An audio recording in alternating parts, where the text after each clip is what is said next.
करते थे। उस वक्त तमाम सहाबियों में सबसे बड़ी मुहद्दिसा अगर कोई थी तो अम्मा आयशा थी।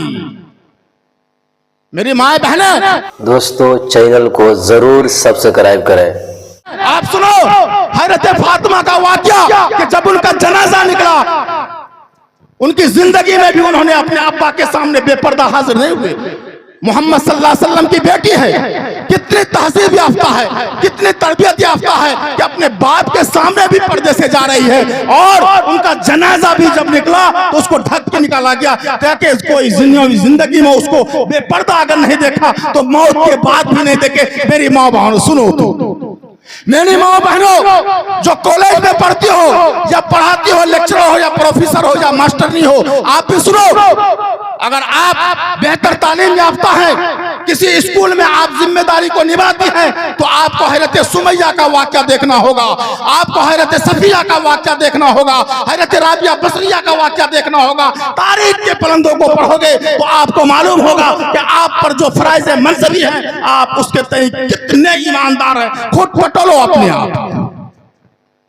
मेरे कौम के गयूर नौजवानों, तुम अपने घर में मुहासबा करो कि तुम अपने बच्चों को कितना पढ़ाते हो और बच्चियों के लिए कितना तुम कोशा करते हो और बच्चियों के लिए तुम कितना फिक्रमंद हो। मेरे दोस्तों, अपनी बच्चियों को भी इल्म दीजिए, अपनी बच्चियों को भी पढ़ाइए। अगर आप अपनी बच्चियों को नहीं पढ़ाएंगे तो डॉक्टर ने फिर कौन बनेगी? आपको मस्जिद का नक्शा बनाना होगा तो इंजीनियर कौन बनेगी?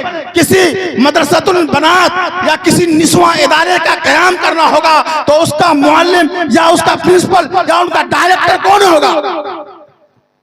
तो हमें फिक्र करनी होगी। और एक चीज कान खोलकर सुन लीजिए आप लोग, ये जो कहते हैं ना कि लड़कियों को पढ़ाना जायज नहीं है या अच्छी बात नहीं है, इस बुराई को, इस बीमारी को अपने घर से निकाल लीजिए, अपने ज़हन और दिमाग से निकाल लीजिए। लड़कियों को पढ़ाना बहुत लोग आज भी पाप समझते हैं। मेरे दोस्तों, ये दकियानुसी ख्याल, ये पुराना ख्याल, ये बातिल फिक्र अपने ज़हन से निकाल दीजिए। लड़कियों को पढ़ाना भी जरूरी है। एक मर्द अगर पढ़ता है, एक मर्द अगर पढ़ता है तो किसी एक आदमी को पढ़ाता है, लेकिन अगर एक बच्ची पढ़ लेती है तो वह पूरे कबीले की मुअल्लिमा बन जाती है, पूरे खानदान के बच्चे और बच्चों को पढ़ाने वाले बन जाती है। यह फर्क है मेरे दोस्त। बच्चों को पढ़ाने में ज्यादा फायदा है, दुनियावी भी फायदा है और उखरवी भी फायदा है, लेकिन तालीम के साथ साथ, क्योंकि मेरे उन्वान के साथ जुड़ा हुआ है मौजूदा हालात, तो तालीम के साथ साथ आपको जागरूक होना होगा, बेदार रहना होगा, चाबुकदस्ती के साथ खड़ा रहना होगा। एक गार्जियन का जो फर्ज है उसको निभाना होगा। आपको सोचना होगा कि मेरी बच्ची अगर 7 बजे काकन चौक से जो कि हाट कोचिंग में जाती है तो वो कोचिंग कितने बजे पहुंचती है और रास्ते में कैसे जाती है और फिर वो घर कैसे लौटती है, ये फिक्र करना, अगर आप एक जिम्मेदार माँ बाप हैं, भाई हैं, तो आपको ये फिक्र करनी होगी और आप पर ये फर्ज है।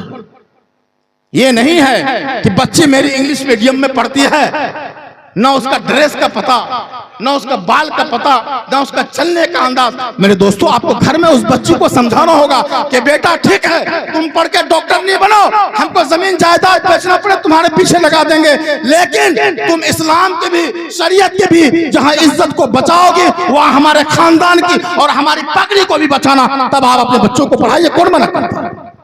किसी इस्लाम ने मना नहीं किया। पढ़ाई का दौर और बच्चों में तालीम का रिवाज हुजूर अक़दस सल्लल्लाहु अलैहि वसल्लम के दौर में भी था, सहाबा के दौर में भी रहा, मुज्तहिदीन के दौर में भी रहा, अइम्मा अरबा के दौर में भी रहा और आज के दौर में भी है। मेरे दोस्तों, आज के दौर में भी बड़े बड़े उलमा किराम, बड़े बड़े मशाइख और बड़े बड़े औलिया ऐसे हैं जिनके घर में बच्चे डॉक्टर हैं, इंजीनियर हैं और अच्छी तालीम याफ्ता है, असली तालीम को बेहतरीन समझती है। मेरे दोस्तों, कोई मायूस हमें सिर्फ और सिर्फ फिक्र करनी होगी कि हम ये ख्याल करें कि अगर बच्ची है तो उसकी हिफाजत की जिम्मेदारी मेरे ऊपर जो है, हम उसके तय कितने मुखलिस हैं, और अगर बच्चा है तो आज के डेट में बच्ची से ज्यादा बच्चा बिगड़ रहा है, उस पर भी ध्यान देना है।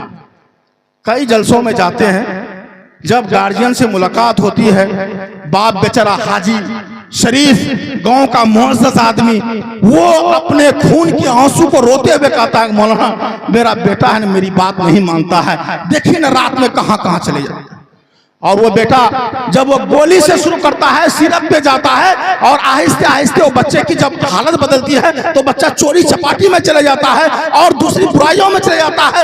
जब बच्चा गिरफ्त में आता है और मालूम होता है कि फला गांव के फला हाजी साहब का बेटा या बेटी है और वो पंचवक्ता हाजी साहब है, बहुत अच्छे आदमी है, तो वो बेचारा जिंदगी जीते ही मर जाता है। ऐ मेरी औलादो, तुम अपने बाप की पगड़ियों को क्यों उछाल रहे हो? ऐ मेरे भाइयों, तुम अपने बाप के सर पे जूते को क्यों बजवा रहे हो? तुम उनकी इज्जत बचा लो। तुम्हारे चलने में उसकी इज्जत है, तुम्हारे रहने में उसकी इज्जत है, तुम्हारे खाने में उसकी इज्जत है, तुम्हारे चलने फिरने और लोगों के साथ बर्ताव करने में उसकी इज्जत है। ये जरूरत है मेरे दोस्त, आप बच्चों को समझाएं। अफसुस सलाम हदीस है कि सलाम को फैलाइए, ये नहीं कि मुखिया जी आए हैं तो उनको अस्सलाम वालेकुम कर ले, या मुफ्ती साहब आए हैं तो अस्सलाम वालेकुम कर ले, या गरीब कमजोर आदमी कहीं से आया, कोई जाहिल आदमी आया उसको सलाम नहीं करे। नहीं, अपने बच्चों को अखलाक दीजिए कि इस्लाम में सभी को सलाम करने के आम रिवाज।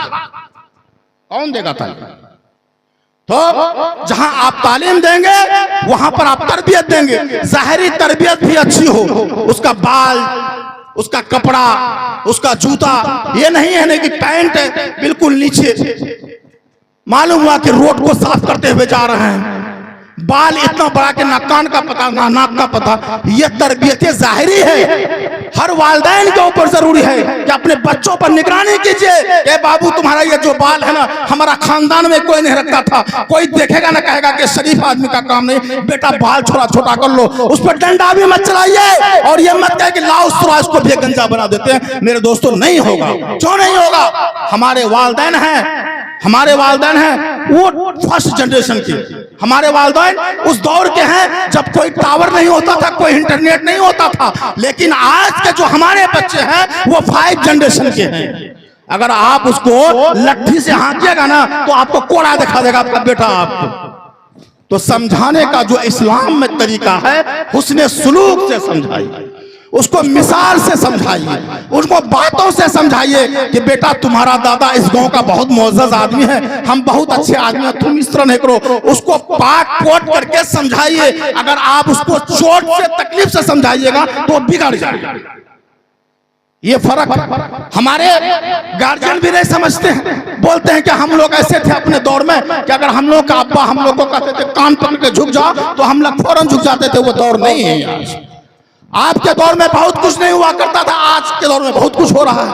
आप 7 साल तक नंगा घूम रहे थे, अभी 3 साल का बच्चा बगैर चड्डी के नहीं घूमता है। आप 7 साल तक पोखर में ऐसे ही नहा लेते थे, अभी 2 साल का बच्चा वो अगर डंपर भी पहना हुआ रहता तो सोचता कि हमारे ऊपर में हाफ पैंट पहना दिया जाए। इतनी तमीज हो गई। क्यों तमीज हुई? आपने सोचा?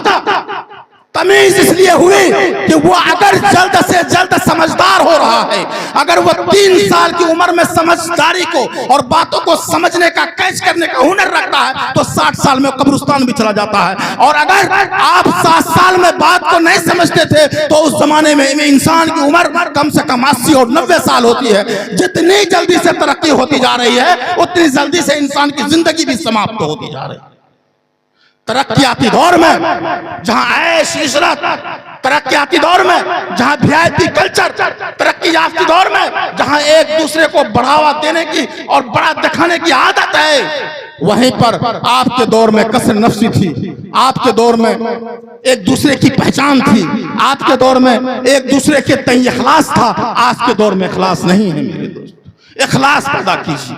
अगर आप इखलास से अपने बच्चे को समझाएंगे तो आपका पास पड़ोस और आपका समाज भी आपकी बातों को गौर से सुनेगा। अगर हमारे घर में ही तबलीग नहीं होगी, हमारे घर के भी हालात अच्छे नहीं होंगे, अगर हमारे बच्चे ही बिगड़े हुए होंगे, हम कितना चिल्ला लगा लें, कितने हम जमात में चले जाएं, कोई नहीं सुनता, किसी की बात काबिल कबूल नहीं। एक आदमी हमसे पूछा कि मौलाना आज के जमाने में दुआ कबूल क्यों नहीं होती? दुआ कबूल नहीं होती? कैसी बात कर रहे हैं? क्यों दुआ कबूल नहीं होती है? जहां पहले जमाने में 1-2 कुर्ता हुआ करता था और मालूम होता था कि परसों बेचन का बेटा का शादी है, ये कुर्ता पहन के जाना है, और आज के दौर में तो इतना कपड़ा रखा हुआ कि आदमी को पता ही नहीं मेरे पास कितना कुर्ता। तो तरक्की कैसे नहीं? जिस जमाने में लोग हराम को अपने हाथ में लेके चलते थे, जब कहीं मेहमानदारी में जाते थे, रिश्तेदारों के जब घर करीब आता था तब वहां पर हराम को पहनते थे ताकि इसकी उम्र लंबी हो। आज तो बूट और सूट पर कितनी लाइनें लगी हुई हैं, हमें और आपको गिनती तक पता नहीं। तरक्की कैसी है? हाँ, तरक्की नहीं हुई है, बिल्कुल बात सच है, तरक्की नहीं हुई है। वो तरक्की किस चीज की नहीं हुई है? ईमान की तरक्की हुई है। पहले के मुकाबले में नमाजियों की तादाद बढ़ी है, पहले के मुकाबले में हाजियों की तादाद बढ़ी है, पहले के मुकाबले में मदरसों की तादाद बढ़ी है, पहले के मुकाबले में मस्जिदों की तादाद बढ़ी है। हर दीनी काम में तरक्की हुई है। लेकिन अगर कोई कमी आई है तो सिर्फ और सिर्फ इखलास। पहले अगर एक मस्जिद थी तो भर जाया करती थी, आज अगर गांव में 6 मस्जिद है तो कोई मस्जिद नहीं भरती है। मस्जिद रात दिन आपको पुकारती रहती है। मस्जिद तो बना दी सब पर में ईमान वालों ने, बरसों गुजर गए, नमाजी न बन सके। पहले एक मदरसा हुआ करता था तो बच्चे भरे रहते थे। आज ये मिसबाहुन चिराग, क्या माना है? चिराग, इल्म का चश्मा बह रहा है। इस मिसबाहुल उलूम के ऊपर आप गौर कीजिए कि आप इसके तई कितने मुखलिस हैं। ये इदारा कैसे चलेगा? इस इदारे की तरक्की कैसे होगी? आपके घर पे मकान पे मकान, मंजिल पे मंजिल बनते जा रहा है, ये मदरसा तरक्की कैसे करेगा? मौना इसराइल से मौना फिरोज पर आ गए, अब ये मदरसा और कैसे तरक्की करेगा? इसके लिए मुखलिस होना होगा, वरना ऐसे मदरसे बहुत कायम होते जाएंगे और फायदा कुछ नहीं होगा। तो इसके तहत हमें और आपको मुखलिस होना होगा। इंशाअल्लाह हम और आप मुखलिस हो जाएंगे तो इदारा तरक्की करेगा। और इदारा तरक्की उस वक्त करेगा जब आप बच्चे और बच्चियों को ज्यादा भेजेंगे। मदरसा है, आप स्कूल के टाइम में बच्चे को स्कूल भेजिए, हम मना नहीं करेंगे। लेकिन जो आपके बुढ़ापे में रिवाज था कि पहले मदरसा फिर स्कूल जाते थे 10 बजे के बाद, तो आप 2 घंटा 3 घंटा के लिए बच्चों को मदरसे में भेजिए, या घर में दीनी तालीम का निजाम कीजिए या मकतब का निजाम कीजिए, ताकि आपके घर में कोई बच्चा कम से कम कुरान करीम और बेहश्ती ज़ेवर पढ़ने से बाज नहीं रह जाए। हम करेंगे तो इंशाअल्लाह हमारे अंदर में इस्लाह आएगा। बात बहुत सारी थी लेकिन वक्त मेरा चूंकि करीब हो चुका है और मैंने ही पहले ही कहा दिया है कि वक्त जितना मिला है इंशाअल्लाह उसी पर बात होगी। आप लोगों का बहुत बहुत शुक्रिया कि आपने गौर से सुना। अल्लाह तबारक तआला हमें कहने और सुनने से ज्यादा अमल करने की तौफीक इनायत फरमाए। हजरात गिरामी, अभी आप हुजूर अब्वाला से